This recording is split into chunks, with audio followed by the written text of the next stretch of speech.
আর রামনগরে হোটেলে তাণ্ডবে জলে এক, হামলার অভিযোগে গ্রেপ্তার দুষ্কৃতী। গতকাল পূর্ব মেদিনীপুরের রামনগরের হোটেলে হামলার ঘটনা। জালে একজন ইতিমধ্যে। কি কারণে হামলা? রাতে খাবার না পেয়ে ভোরে হামলা। হোটেল মালিক কর্মীদের মারধর দুষ্কৃতীদের। হামলার অভিযোগে ধৃত রাহুল মোহাম্মদ।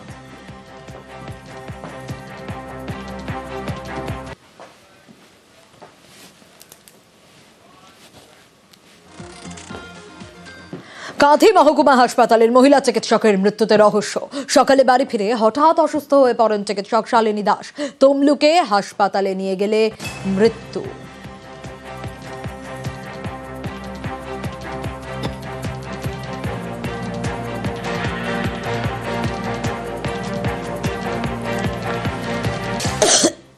আমরা যা ইনফরমেশন পেয়েছি, ইনফরমেশন অনুযায়ী একটা ইউডি কেস রেজিস্টার্ড হয়েছে আর বডি আমরা পোস্টমর্টমের জন্য পাঠিয়েছি।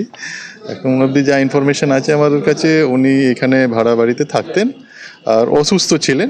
ওনার হাতে চ্যানেলও লাগানো ছিল যখন ওনাকে শিফট করা হয়েছে হসপিটালে। এনএসসি ডক্টর ছিলেন। ওটা আমরা দেখছি যে কি ইস্যু ছিল। ঘটনা তদন্ত চলছে।